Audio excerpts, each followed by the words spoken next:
crazy with it because you don't want to end up picking up your waist by building your obliques. So he's going straight on, and he's using a weight that he can control. Good. If you notice, you can actually hear him breathing. And what he's doing actually with his breathing is he's being able to control his breathing by breathing out on the way up, and then being able to hold slightly that he comes down, blowing out, and then as you blow out and you come back down, you want to be able to contract all the way, and that's exactly what he's doing. How does that feel? It's burning. Good. Get 2 more. Good. 1 more. Good job. Good. Again, the key with this is not to use too much weight, and you don't want to end up twisting too much. A little bit's okay, but if you have a natural tendency to have put on a lot of size onto your obliques, you got to really watch the amount of resistance and the amount of flexing you're doing on the sides. So that's your tip. Good. Lift up.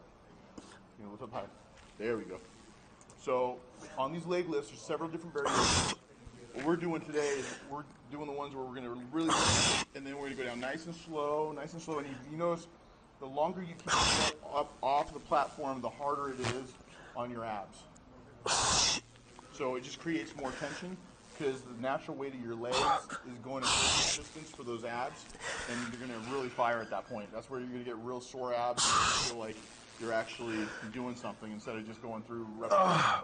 Come on, Jeremy. Give me a couple more. One more. Now nice and slow. Awesome. And what you got to do with this is you got to take your time. Sometimes you got to just be able to get your legs up, start that for a couple of weeks, and then you can actually lift your glutes up off the bench, and that's what's going to really produce a lot of resistance, and it's going to create a lot more weight and tension on those abs. So take your time, take 2 to 3 weeks. Once you get used to it, then you can be able to bring up your glutes, and then you're going to actually have really sore abs after a couple of weeks of doing that. You can see a big difference. Okay, now we're getting ready to do hanging leg raises. So what we're going to do is you're going to go till failure. You don't have to do 5 or 8 or 15. You go till you basically can't do any more. So normally, most clients I have can do 10 to 12. Sometimes the bigger guys do less because they got big legs. Sometimes they can do more because they've got 3 days a week of ab training.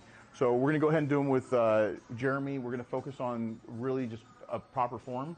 Let's go ahead and get this thing rolling. Straight leg or bend knees? We're going to do straight leg. There you go.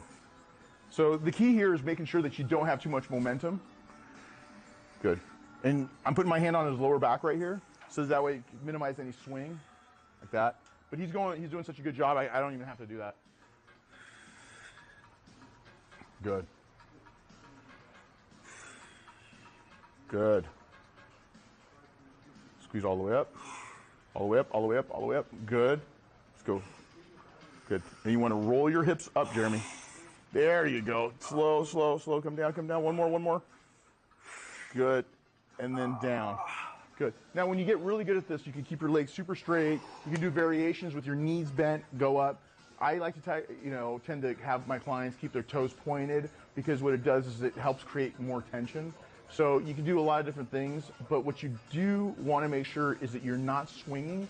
You'll see so many people in the gym that are just swinging and using momentum, and that ain't going to do shit. So you got to make sure that you minimize momentum, and if you have a problem with that, have somebody put their hand on your lower back, and then that'll help minimize swing. So, and that's hanging leg raises. Squeeze. Yep. Okay, so we're doing ball crunches. This is really good for isolation, minimizing momentum. Also helps with relieving a little bit of strain on that lower back. Good. And as you can see, this is quality over quantity. We're not trying to go a million reps. What we're trying to do is we're trying to maximize the tension on the abs, minimize tension on your lower back, minimize momentum. Let's go.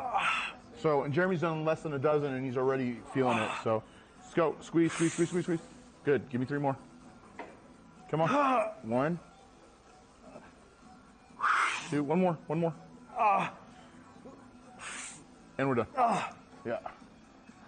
So again, ball crunches minimizes risk of lower back pain, also minimizes momentum.